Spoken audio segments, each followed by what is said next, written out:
Saudara, saat tiba di lokasi kejadian, polisi menemukan 2 korban telah tergeletak dengan luka parah senjata tajam. Seorang kritis, sementara 1 orang lainnya meninggal di tempat. Atas hasil penyelidikan, polisi pun mengetahui 3 orang menjadi pelaku pembunuhan. Sempat bersembunyi, 2 pelaku dapat ditangkap sementara 1 pelaku lainnya dinyatakan buron. Jurnalis Kompas TV, Karima Annisa, mengulasnya dalam Gelar Perkara. Jadi mereka menceritakan bahwa korban yang sedang duduk di depan warung, sedang santai, tiba-tiba datang 3 orang berboncengan motor, melakukan gas-gas motor begitu, kemudian ditegur oleh korban karena waktu itu jam 4 pagi. Korban menegur berisik. Salah satu dari 3 pelaku ini mengatakan kenapa tidak senang. Akhirnya mereka cekcok, terjadi keributan. Dari keributan itu, salah satu pelaku mengeluarkan sebilah pisau badik dari badannya.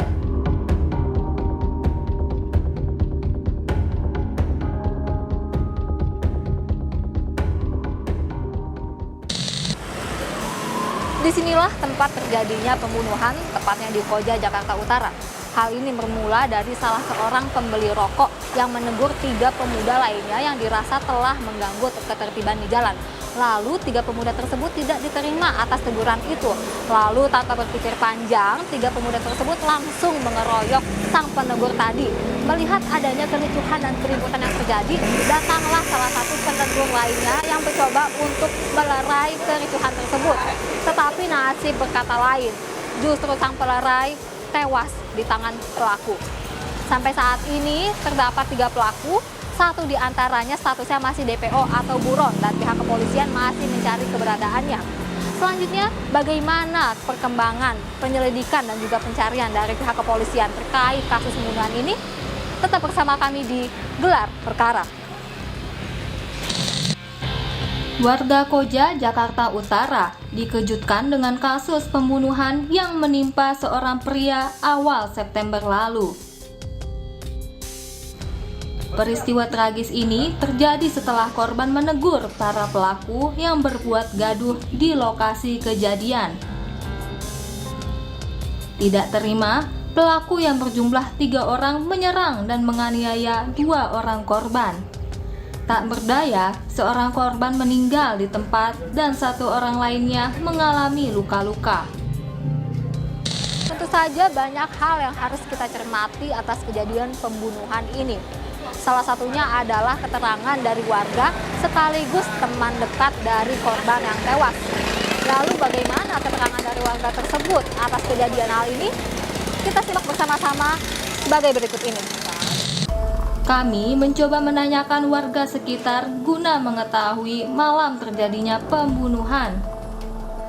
Taufik, salah seorang warga yang bekerja dan tinggal di lokasi kejadian, sekaligus teman dekat korban, mengaku kaget saat mengetahui temannya menjadi korban.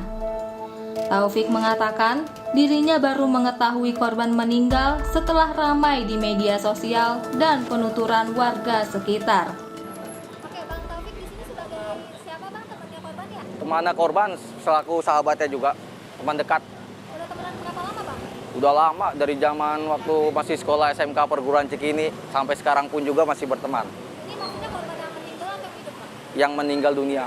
Oke, jadi ini temannya Abang juga nih yang meninggal. Abang awal tahu kronologi penusukan di sini gimana tuh? Oh, itu saya dapat kabar dari warga dan dari sosial media kalau korban itu udah nggak ada, udah meninggal.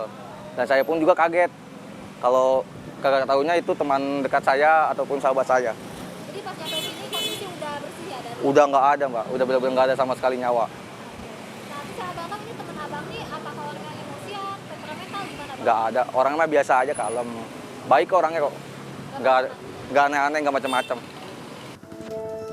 Kami mencoba menggali fakta lebih dalam dengan menyambangi Polsek Koja, Jakarta Utara. Kanit Reskrim Polsek Koja, AKP Asman Hadi mengatakan, awal mula kepolisian membongkar kasus ini menyusul laporan saksi sekaligus warga.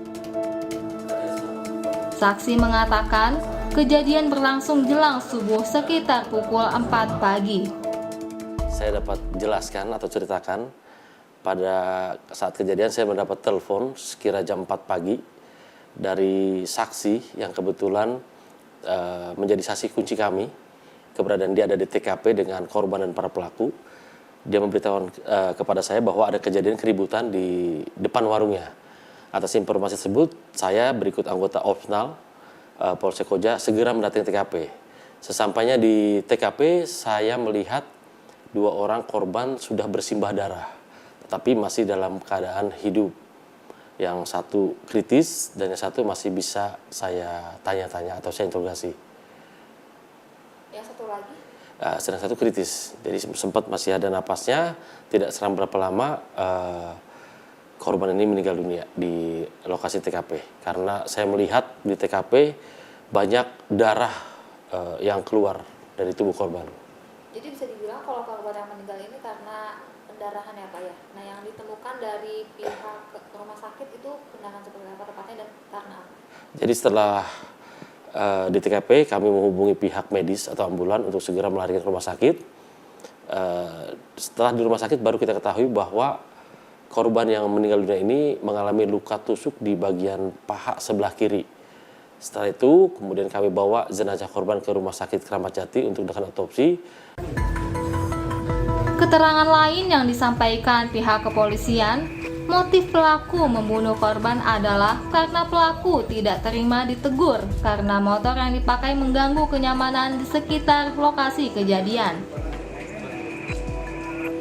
Polisi pun telah menyita sejumlah barang bukti seperti bongkahan batu dan sebuah botol yang diduga digunakan untuk menganiaya korban serta sebuah senjata tajam yang digunakan untuk membunuh korban.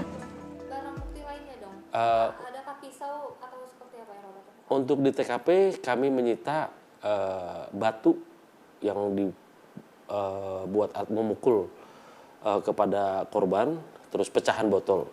Sedangkan senjata tajamnya berupa sebilah badik kami sita dari rumah tersangka. Sebilah apa tadi Pak? Sebilah pisau badik. Sebilah pisau badik. Ya. Nah ini berarti pelaku sudah, dia ketika datang ke tempat itu sudah membawa pisau badik itu dong Pak? Itu bagaimana Pak? Apakah Bapak tahu bagaimana pelaku bisa motifnya seperti apa sampai harus membawa pisau kemana-mana? Apakah ini juga termasuk salah satu kelompok kejahatan? Itu seperti apa Pak? Jadi setelah pelaku kami tangkap dan kami lakukan pemeriksaan, pertama kami menanyakan motif ataupun permasalahan apa yang terjadi antara kedua belah pihak ini. Jadi mereka menceritakan bahwa korban yang sedang duduk di depan warung, sedang santai, tiba-tiba datang tiga orang bermacam motor, melakukan gas-gas motor begitu, kemudian ditegur oleh korban karena waktu itu jam 4 pagi. Korban menegur berisik. Nah, salah satu dari 3 pelaku ini mengatakan kenapa tidak senang. Akhirnya mereka cekcok, terjadi keributan. Dari keributan itu salah satu pelaku mengeluarkan sebilah pisau badik dari badannya. Kemungkinan pelaku ini sudah membawa pisau badik ini. Apakah ini bisa disebut sebagai kelompok kejahatan atau masih belum teridentifikasi? Untuk sementara ini kejadian spontan, artinya tidak direncanakan. Saya rasa keberadaan dia membawa pisau badik masih kita dalami apakah untuk menjaga diri, apa mereka memang pelaku-pelaku yang meresahkan selama ini. Kini, 2 di antara 3 pelaku telah ditangkap. Seorang di antaranya merupakan residivis dalam kasus yang sama dan baru bebas penjara 5 bulan lalu. Sementara, 1 pelaku telah diterbitkan DPO, polisi masih memburu pelaku. Ketiga pelaku akan dijerat pasal penganiayaan hingga pembunuhan dengan ancaman 15 tahun penjara. Dari 3 pelaku ini kami berhasil melakukan penangkapan terhadap 2 orang, pelaku utama dan yang ribut, jadi yang melakukan pengeroyokan. Sedangkan salah satu pelaku temannya dari 2 orang ini masih melarikan diri dan tetap kita berupaya untuk mencari dan menangkap. Dan kita juga sudah menerbitkan DPO, daftar pencarian orang terhadap pelaku yang melarikan diri ini. Untuk 2 yang sudah tertangkap ini, saat ini kondisinya sudah di mana? Sudah dimasukkan ke sel mana dan pihak Polsek sudah melakukan apa untuk kedua pelaku tersebut? Untuk kedua pelaku sudah kita lakukan penahanan dan sedang kita proses untuk pemberkasan pasal yang kami jerat terhadap pelaku ini pasal 338 tentang pembunuhan, junto pasal 170 ayat 3 karena terjadi keributan, diawali keributan bersama-sama, dan pasal junto lagi pasal 351 ayat 3. Untuk ancaman terhadap pelaku kita jerat dengan ancaman 15 tahun penjara. Sementara itu, pengamat menilai bahwa pembunuhan yang dilakukan 3 pemuda tersebut dapat terjadi lantaran adanya perilaku kolektif yang membuat para pelaku merasa lebih berani. Tidak hanya itu, bahkan kejadian seperti ini dinilai hal yang tidak dapat dihindari dalam hidup bersosial.